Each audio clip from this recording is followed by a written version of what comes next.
இல்லை இஸ்ரேலில் வெளிநாடுகளில் நடக்கக்கூடிய அந்த போரை நிறுத்துறதுக்கு இந்தியாவில இருந்து இவங்க குரல் கொடுக்கறது எந்த விதத்துல சரின்ற மாதிரி பல கேள்விகள் நம்மளுக்கு எழுது. ஸோ இந்த விஷயத்தை எப்படி பார்க்கணும்னா, சில உலகளவில் பாலஸ்தீனா என்ற ஒரு நாடு அமைதியே தீர வேண்டும் அப்படின்னு சொல்லிட்டு இங்கே இருக்கிற உலக எங்கும் இருக்கிற நடிகைகள், செலிபிரிட்டிஸ், எழுத்தாளர்கள், பேச்சாளர்கள், அப்புறம் பெரிய அரசியல் கட்சி தலைவர்கள், எந்த இங்கிலாந்து என்ற நாடு இஸ்ரேல் என்ற நாட்டை பாலஸ்தீனத்தில் உருவாக்கிச்சோ அந்த இங்கிலாந்து என்ற நாடே நாங்கள் பாலஸ்தீனத்துக்கு எதிரில்லை, பாலஸ்தீனம் தனி நாடாக நாங்கள் அங்கீகரிக்கிறோம் அப்படின்னு சொல்லிட்டு சொல்றது. அதே போல் இப்போ ஏன் நீங்கள் இனப்படுகொலை நடந்ததில் ஏன் பொது வாக்கெடுப்பு நடத்த வேண்டும் இன்னும் பேச மாட்டேறீங்க? சில அவர்கள் 2013ஆம் ஆண்டு சட்டமன்றத்தில் ஒரு ரெசல்யூஷனை பாஸ் பண்ணாங்க. பொது வாக்கெடுப்பு நடத்த வேண்டும், இலங்கை ஒரு இனப்படுகொலை நாடு அப்படின்னு சொல்லிட்டு ஒரு ரெசல்யூஷனை சப்மிட் பண்ணாங்க. அது சக்ஸஸ்ஃபுல்லாகவும் இருந்தது. இப்போ திமுக அதை பண்ணுச்சுன்னா பண்ணலை. உங்களோட நிலைப்பாடு என்ன? நடத்துறது வரவேற்கத்தக்கது. அதை திமுக நடத்திருக்க தேவையில்ல அப்படின்னு சொல்லிட்டு நான் நினைக்கிறேன். நாம் தமிழர் பண்ணியிருக்கலாம். நாம் தமிழர் தொடர்ந்து அந்த மக்களுக்காக, இலங்கை மக்களுக்காக பேசுகிறாங்க. அதனை ஆரம்பித்த பிறகு ராஜீவ்காந்தி படுகொலைக்கு பிறகு இங்கே இருக்கிற நிறைய அமைப்புகள், குறிப்பாக திமுக என்ற கட்சி விடுதலை புலிகளுக்கு எதிராக மாறியவுடன் கலைஞருக்கு என்ன ஒரு ஆசைனா, ஒட்டுமொத்த தமிழ் இனத்திற்கும் உலகில் உள்ள தமிழ் இனத்திற்கு எல்லாமே நாலாம் தலைவர் அப்படின்னு சொல்லிட்டு ஒரு ஆசை இருந்தது. இப்போ மோடி அவர்களும் இஸ்ரேல் பிரதமர் நெதன்யாகு அவர்களும் நெருங்கிய நண்பர்கள். எந்த அளவுக்குன்னா, மோடி முதல்வராக இருக்கும்போது நெதன்யாகு குஜராத்துக்கு வந்திருக்காரு. இல்லை குஜராத்தில் இருக்கும்போது மோடி அங்கே போனாருன்னு தெரியல. அப்போ இருந்தே நண்பர்கள், ஒரு 20 வருடத்துக்கு முன்னாடியே நண்பர்கள். அப்படி இருக்கும்போது தன்னுடைய நண்பரை எதிர்த்துலாம் மோடி அவர்கள் பேச மாட்டார்.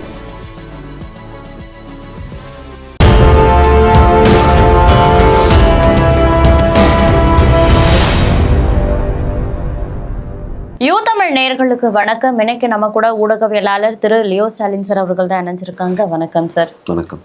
திமுக எப்பொழுதுமே முன்னெடுக்கக்கூடிய ஒவ்வொரு விஷயமுமே பார்க்கறதுக்கு ரொம்ப வினோதமா இருக்க மாதிரி தான் இருக்கும். அந்த வகையில பாத்தீங்கன்னா, தற்போதும் காசாவுக்கு எதிரான போரை நிப்பாட்டணும் அப்படின்னு சொல்லிட்டு இந்த பெரியார் திராவிட கழகத்தினரெல்லாம் ஒரு பேரணியை நடத்துறாங்க. அந்த பேரணியில இஸ்ரேலை எதிர்த்தும், அமெரிக்காவை எதிர்த்தும், மோடியை எதிர்த்தும் பல முழக்கங்களை நடிகர்கள் பிரகாஷ் ராஜ் ஆகட்டும், சத்யராஜ் ஆகட்டும், இயக்குனர் வெற்றிமாறன்லாம் முன்வைக்கிறாங்க. இதை பார்க்கும் பொழுது அமெரிக்காவில் இல்லை இஸ்ரேலில் வெளிநாடுகளில் நடக்கக்கூடிய அந்த போரை நிறுத்துறதுக்கு இந்தியாவில இருந்து இவங்க குரல் கொடுக்கறது எந்த விதத்தில் சரின்ற மாதிரி பல கேள்விகள் நம்மளுக்கு எழுது. இது குறித்த உங்களுடைய பார்வை என்ன சார்? ஸோ இந்த விஷயத்தை எப்படி பார்க்கணும்னா, சில உலகளவில் பாலஸ்தீனா என்ற ஒரு நாடு அமைதியே தீர வேண்டும் அப்படின்னு சொல்லிட்டு இங்கே இருக்கிற உலக எங்கும் இருக்கிற நடிகைகள், செலிபிரிட்டிஸ், எழுத்தாளர்கள், பேச்சாளர்கள், அப்புறம் பெரிய அரசியல் கட்சி தலைவர்கள், எந்த இங்கிலாந்து என்ற நாடு இஸ்ரேல் என்ற நாட்டை பாலஸ்தீனத்தில் உருவாக்கிச்சோ அந்த இங்கிலாந்து என்ற நாடே நாங்கள் பாலஸ்தீனத்துக்கு எதிரில்லை, பாலஸ்தீனம் தனி நாடாக நாங்கள் அங்கீகரிக்கிறோம் அப்படின்னு சொல்லிட்டு சொல்லிருக்காங்க. இங்கே தமிழ்நாட்டில் நடத்த இந்த போராட்டத்தை நம்ம எப்படி பார்க்கணும்னா, இந்திய அளவில் எங்கெல்லாம் மாநில கட்சிகள் இருக்கோ, எங்கே ஒரு சித்தாந்தம், மத்திய அரசுக்கான ஒரு வலதுசாரி சித்தாந்தத்துக்கு எதிராக அமைப்புகள்லாம் எங்கெல்லாம் ஆட்சியில் இருக்கோ அந்த அமைப்புகள்லாம் பாலஸ்தீனத்துக்கு ஆதரவாக இங்கே குரல் கொடுக்குறாங்க, பேசுகிறாங்க, எழுதுகிறாங்க. அது வரவேற்கக்கூடியது. நீங்கள் குறிப்பாக சொல்லலாம் கேரளாவில், அதே போல் தமிழ்நாட்டில் கொஞ்சம் முன்னேறிய மாநிலங்கள், கல்வி அறிவிலும் சரி, பொருளாதாரத்திலும் சரி முன்னேறிய மாநிலங்கள். அவங்களுக்கு உலக அளவில் எந்த விஷயம் நடந்தாலும் தெரியும். ஏன்னா நாம் கேரளாலாம் வெளிநாடுகளில் தமிழர்களும் மலையாளிகளும் ரொம்ப அதிகமாக இருக்காங்க. அதுவும் செட்டில் ஆகிருக்காங்க, நிறைய பேர் பிஸ்னஸ் பண்ணுறாங்க, படிக்கிறாங்க. ஸோ உலக அளவில் ஏதாவது ஒரு நிகழ்வு நடந்தாலும் நம்மளுக்கு தெரியும் அதோட தாக்கம் எந்த அளவுக்கு இருக்கணும். ஸோ இஸ்ரேல் எனக்கு தெரிஞ்ச ஒரு 3 வருடங்களுக்கு மேலாக பாலஸ்தீனத்தில் மிகப்பெரிய தாக்குதல் பாலஸ்தீனத்துக்கு எதிராக இஸ்ரேல் நடத்தி வருகிறது. இப்போ வெற்றிமாறன் அவர்கள் பேசினார், பிரகாஷ் ராஜ், அந்த மாதிரி திமுகவை சேர்ந்த நிறைய பேர் கலந்து கொண்டார்கள். அது ஒரு நல்ல விஷயம். அது நல்ல விஷயம் அப்படி அதை நம்ம மறுத்து பேசக்கூடாது, நல்ல விஷயம்தான். ஸோ இங்கே இருக்கிற நடிகைகள் தமிழ் எழுத்துக்கு என்ன செஞ்சாங்க, இலங்கை தமிழ் மக்களுக்கு என்ன பேசுனாங்க, இந்த அளவுக்கு திரண்டாங்களா, திமுக என்ன பண்ணுச்சு, இலங்கையில் வந்து அந்த 2009 கடைசி கட்ட போர் நடக்கும்பொழுது மெரினாவில் கலைஞர் அவர்கள் இன்னும் வந்து அந்த புகைப்படத்தை நீங்கள் பார்க்கலாம். தன்னோட துணைவியாரையும் இணைவி அப்படின்னு சொல்லிட்டு 2 பேரை வச்சுக்கிட்டு ஏசி அந்த பட்டகத்தோட வச்சு உண்ணாவிரதம் இருந்தார். இருந்து ஒரு அரை நாட்டில் வந்து ப. சிதம்பரம் அவர்கள் வந்து ஒரு வாக்கு கொடுத்ததாகவும் போர் நின்றுவிட்டது எனவும் வந்து சொன்னார். ஆனால் அதன் பிறகு தான் வந்து மிகப்பெரிய அழிப்பு வந்து இலங்கையில் நடைபெற்றது. அதுக்கு வந்து முக்கிய காரணம் வந்து திமுக அப்படின்னு சொல்லிட்டு இங்கே இருக்கிற ஈழ ஆதரவாளர்கள்லாம் சொல்லுவாங்க. ஏன்னா நீங்கள் வந்து அப்போ காங்கிரஸோட ஆட்சியில் இருந்தீங்க. ஆட்சியில் இருக்கும்பொழுது காங்கிரஸ் நினைத்திருந்தாலும் வந்து இவ்வளோ விடுதலை புலிகள் வந்து அழிக்கப்பட்டாங்க. அதை தாண்டி மனித இழப்புகளை வந்து பெருமளவில் வந்து தவிர்த்திருக்கலாம் அப்படின்னு சொல்லிட்டு ஒரு விஷயத்த சொல்லுவாங்க. ஒரு காலகட்டத்தில் நான் சொல்கிறது வந்து 90s முன்னாடி இல்லை மிட் 90s வச்சுங்களேன். அந்த காலகட்டத்தில் திமுக வந்து பெருமளவில் திராவிட இயக்கங்களாகட்டும் திமுகவாகட்டும் இலங்கை அந்த புலிகளுக்கும் சரி நிறைய வந்து போராட்ட அமைப்புகள் இருந்தது இலங்கையில். அவங்களுக்கெல்லாம் வந்து நிறைய உதவிகளை செஞ்சாங்க. பொருளாதார ரீதியாக இங்கே வந்து பயிற்சி எடுப்பது. எனக்கு இந்திரா காந்தி அவர்கள் வந்து அவங்க இருக்கும்போது தான் பயிற்சி கொடுத்தாங்க நிறைய போராட்ட அமைப்புகளுக்கு.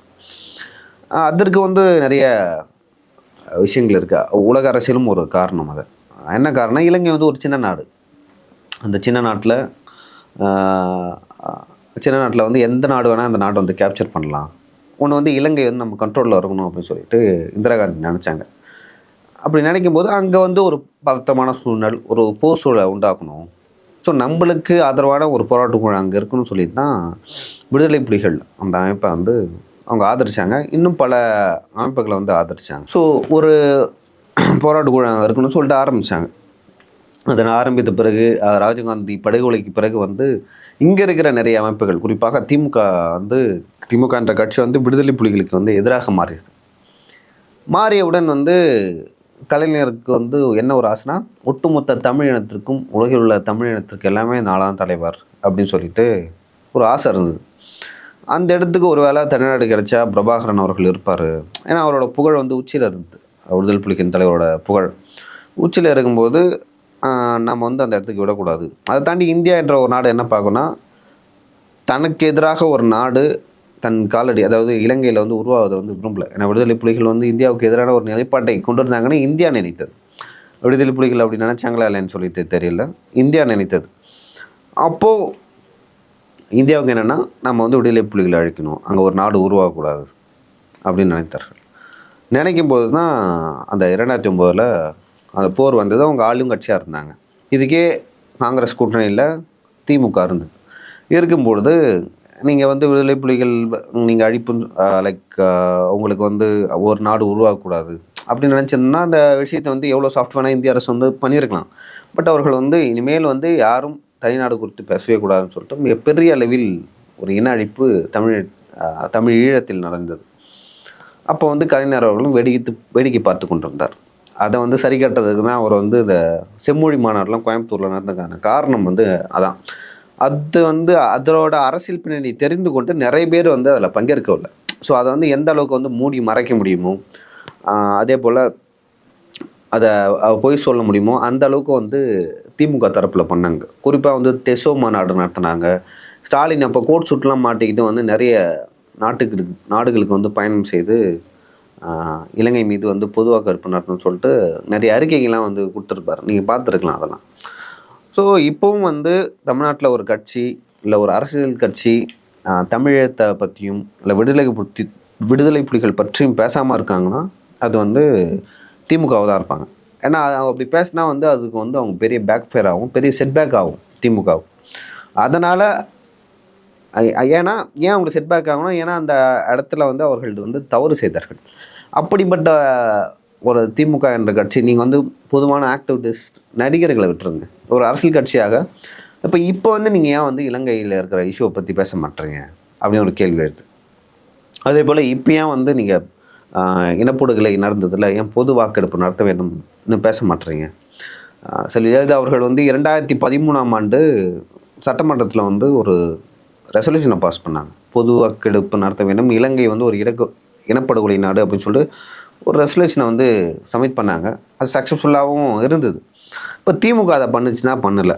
உங்களோட நிலைப்பாடு என்ன தமிழீழம் குறித்து அப்படின்னு ஒரு விஷயம் இருக்குது. தமிழீழம் குறித்து இல்லை, லைக் அந்த மக்களை குறித்து என்ன இருக்குது, அந்த போர் இனஅழிப்பு அது குறித்து என்ன உங்கள் நிலைப்பாடுன்னு ஒரு விஷயம் இருக்குது. ஸோ இதெல்லாம் ஒரு புறம், இந்த பாலஸ்தீனம் ஒரு புறம். ஸோ அப்போ பாலஸ்தீன மக்களுக்கு வந்து நீங்கள் பேசுகிறீங்களே, ஏன் பேச மாட்டேறீங்க? ஈழ மக்களுக்கு நாங்கள் இலங்கை மக்களுக்கு வந்து இதை பண்ணோம் அதை பண்ணோன்னு சொல்லிட்டு அவங்க சொல்கிறாங்க.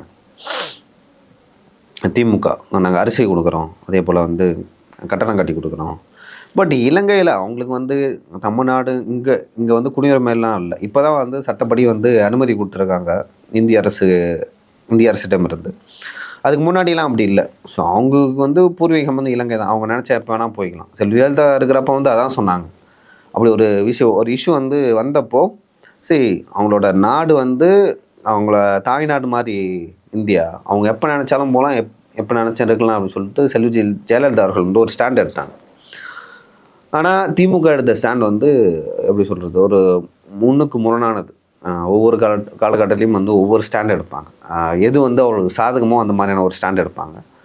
இதை வந்து நான் வந்து ஒரு பாலஸ்தீன மக்களுக்கு வந்து அவர்கள் அந்த ஆர்ப்பாட்டமாக போராட்டமாக அது பேரணியா நடத்துறது வந்து வரவேற்கத்தக்கது. அதை திமுக நடத்திருக்க தேவையில்ல அப்படின்னு சொல்லிட்டு நான் நினைக்கிறேன். நாம் தமிழர் பண்ணியிருக்கலாம். நாம் தமிழர் தொடர்ந்து வந்து அந்த மக்களுக்காக, இலங்கை மக்களுக்காக பேசுகிறாங்க. இன்னும் மே 17 இருக்காங்க, அவங்க பேசுகிறாங்க. ஸோ அவங்கெல்லாம் பண்ணியிருக்கலாம். திமுகவுக்கும் அதுக்கும் வந்து சம்பந்தமே இல்லை. இப்போ இவங்க பண்ணும்பொழுது அதில் முக்கியமாக சொல்லக்கூடிய விஷயம் என்னன்னா, இதற்கெல்லாம் காரணமே மோடி தான், மோடி இதை வேடிக்கை பார்க்கிறார், மோடி தான் ஊக்குவிக்கிறார் அப்படின்ற மாதிரிலாம் பேசுகிறாங்க.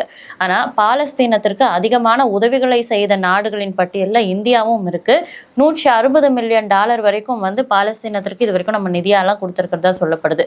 இப்படி இருக்கும் பொழுது மோடி தான் இதற்கு காரணம் அப்படின்ற இவங்க வைக்கிற குற்றச்சாட்டு எப்படி சாத்தியமாகும்? இல்லை, இப்போது மோடி அவர்களும் இஸ்ரேல் பிரதமர் நெதன்யாகு அவர்களும் வந்து நெருங்கிய நண்பர்கள். எந்த அளவுக்குன்னா, மோடி முதல்வராக இருக்கும்போது நெதன்யாகு வந்து குஜராத்துக்கு வந்திருக்காரு. இல்லை, குஜராத்தில் இருக்கும்போது மோடி அங்கே போனாருன்னு தெரியல. அப்போ இருந்தே நண்பர்கள், ஒரு 20 வருடத்துக்கு முன்னாடியே நண்பர்கள். அப்படி இருக்கும்போது தன்னுடைய நண்பரை எதிர்த்துலாம் வந்து மோடி அவர்கள் பேச மாட்டார். அதை தாண்டி இந்தியாவோட ஸ்டாண்ட் என்னென்னா, இந்த விஷயத்தில் வந்து இன்னுமே வந்து இந்தியா அமைதியாக இருக்குது. அவங்க யாருக்கு, குறிப்பாக மோடி அவர்கள் வந்து இது குறித்து வெளிப்படையாக பேசவே இல்லை. அதுக்கு முக்கிய காரணம் என்னென்னா, மோடி அவர்களுக்கு இந்தியாவோட காங்கிரஸ் இருக்கிற வரைக்கும் இந்தியாவோட ஸ்டாண்ட் என்னென்னா, பாலஸ்தீனம் என்ற ஒரு தனி நாட்டை நாங்கள் அங்கீகரிக்கிறோம். இப்பயும் வந்து இந்தியா என்ற நாட்டோட ஸ்டாண்டு வந்து அதான். ஆனால் மோடி என்ற தனிநபரோட ஸ்டாண்ட் வந்து எனக்கு தெரிஞ்சு வந்து வேறையாக தான் இருக்கும்னு நினைக்கிறேன். அதனால தான் அந்த விஷயத்தில் வந்து ரொம்ப அமைதி காட்டுறாரு நரேந்திர மோடி அவர்கள். குறிப்பாக சொல்லணும்னா, ஒருவேளை வந்து மோடி அவர்கள் குரல் கொடுத்தா லைக் அதோட ஃப்ரெண்ட்ஷிப் பாதிக்கப்படலாம். நிறைய டெக்னாலஜிலாம் இஸ்ரேலேருந்து இந்தியா வந்து லைக் உதவி கேட்டிருக்காங்க அப்படின்னு சொல்லிட்டு சொல்கிறாங்க. புதுசாக குறிப்பாக வந்து பெகாசஸ்ன்னு ஒரு ஆப் இருக்குல்ல, அந்த ஆப்லாம் வந்து இஸ்ரேல் நாட்டுக்கிட்ட தான் வந்து வாங்கன்னு தான் சொல்கிறாங்க. அது ஒரு விஷயம். இன்னொரு விஷயம் வந்து மோடி அவர்கள் வந்து ஒரு விஷயத்தை செய்ய முடியுதுன்னா அந்த விஷயத்தை மட்டும்தான் பேசுவார், எல்லாம் பேச மாட்டார். குறிப்பாக எடுத்தோம்னா, இப்போ வந்து 50% வந்து வரி போட்டாங்க அமெரிக்காவில். அதை பற்றி பேசினாரா? ட்ரம்ப்பை பற்றி பேசினாரா? பேசல. H1B விசாவுக்கு வந்து 10 லட்சம் கட்டணும்னு சொல்லிட்டு சொன்னாங்க. அதை பற்றி பேசினாரா? பேச மாட்டார். அதே போல் அமெரிக்காவில் நிறைய இந்திய மாணவர்கள்லாம் இருக்காங்களா, அவங்களுக்கும் வந்து விசாவில் வந்து நிறைய கிடிபிடியான விஷயங்கள்லாம் இருக்குது. ஸோ இந்த மாதிரி ட்ரம்ப் வந்து இந்தியாவை வந்து எந்த அளவுக்கு பொருளாதார ரீதியாக வந்து மட்டுப்படுத்த முடியுமோ, இல்லை கட்டுப்படுத்த முடியுமோ அந்த அளவுக்கு பண்ணிட்டு இருக்காரு. ஆனால் அதை பற்றி மோடி அவர்கள் வந்து ஒரு வார்த்தை கூட பேசலை. அதுக்கு என்ன காரணம்? அப்படி பேசினா அவர் ஆக்சுவலாக வந்து அந்த விஷயத்தெல்லாம் வந்து தோத்துட்டார். அமெரிக்கா கிட்ட மோடி என்ற பிம்பம் வந்து உடைந்து விட்டது. உடைந்த அந்த பிம்பத்துக்கிட்ட போய் நீங்கள் சண்டை போட முடியாது. நீங்கள் சண்டை போட்டாலும் வந்து நீங்கள் தோற்று போயிட்டீங்க, ஓகேங்களா? நீங்கள் 50% வரி போயிட்டாரு, அதை பற்றி என்ன பேச முடியும்? அவர் ஏன் வரி போடுறாருன்னா, ரஷ்யாவுக்கும் உக்ரைனுக்கும் வார் நடக்குது. அந்த வாரம் வந்து மோடி நினச்சா ஸ்டாப் பண்ணலாம், மோடி வந்து ஸ்டாப் பண்ண மாட்டாரு. ஏன்னா ரஷ்யாவும் இந்தியாவுக்கும் மிகப்பெரிய கூட்டாளிகள், ஓகேங்களா? அப்போ இருந்து சுதந்திரமான நேரு இருந்த போதிலேருந்தே ரஷ்யாவும் இந்தியாவும் வந்து மிகப்பெரிய கூட்டாளிகள். மன்மோகன் சிங் அவர்கள் வந்து பிரதமராக இருக்கும்போது ஒரு வார்த்தை சொல்லியிருப்பார், எனக்கு தெரிஞ்சு அதுக்கு முன்னாடி யாராவது சொன்னாங்களா இல்லைன்னு தெரியல. மிகுந்த வந்து நம்பத்தகுந்த இராணுவ கூட்டாளி. நம்ம யூஸ் பண்ணுற வெப்பன்ஸ் எல்லாமே பெரும்பாலும் வந்து ரஷ்யா வந்து வந்தது, அவங்கள டெக்னாலஜி தான் நம்ம யூஸ் பண்ணுறோம். அதே போல் இன்னும் பல விஷயங்களை வந்து நம்ம ரஷ்யாவுடன் தான் வந்து அடாப்ட் பண்ணிக்கிட்டோம். இந்தியா வந்து ஒரு குடியரசு ஜனநாயக நாடாக இருந்தாலும் ஒரு எப்படி சொல்கிறது, ஒரு அதை வந்து ரஷ்யாவை பேஸ் பண்ணியிருக்குன்னு தான் நான் நினைக்கிறேன். சார்ந்து இருக்குது நிறைய விஷயங்களில். ஸோ அவங்க என்ன சொல்கிறாங்க, நீங்கள் ஆயில் வாங்கக்கூடாதுன்னு சொல்கிறாங்க. நாங்கள் வாங்குவோம் அப்படின்னு சொல்கிறாங்க. நீங்கள் வாங்குவீங்களா, அவங்க மேலே வரி போடுறாங்க. நீங்கள் வந்து உக்ரைன் வார நிறுத்துங்க அப்படின்னு சொல்கிறாங்க. உக்ரைன் வாரால் இந்தியாவும் பல்வேறு பயணம் நாட்டிக்குன்னு சொல்கிறாங்க. அது எந்த அளவுக்குன்னு தெரியல. ஆனால் அமெரிக்கா என்ன சொல்கிறாங்கன்னா, லைக் நீங்கள் அப்படி ஸ்டாப் பண்ணலன்னா இந்த மாதிரி நான் வரி விதிப்பேன், விசாவை வந்து அமௌண்ட் அதிகப்படுத்துவேன், இந்திய மாணவர்கள் யாருமே வந்து படிக்க முடியாது, அந்த அளவுக்கு வந்து கட்டுப்பாடாகுவேன் அப்படின்னு சொல்லிட்டு ட்ரம்ப்பு சொல்கிறார். ஸோ இந்த பிரச்சனை நடந்துகிட்ருக்கு. அப்படி நடக்கும்போது மோடி அவர்களோட ஸ்டாண்ட் வந்து இதுவாக தான் இருக்கும். அவர் பேச மாட்டாரும். நான் இப்போ இந்த பேரணியில் பேசிய இயக்குனர் திரு வெற்றிமாறன் அவர்கள் என்ன சொல்கிறாருன்னா, பாதிக்கப்பட்டவர்களின் பக்கம் நிற்கிறது தான் நம்ம கடமை அப்படின்னு சொல்லிட்டு. இப்போ காசாவில் இருக்கக்கூடிய மக்கள் தான் பாதிக்கப்படுறாங்களா? நம்மளுடைய தமிழ்நாட்டில் எவ்வளோ பிரச்சனைகள்லாம் வந்துச்சு.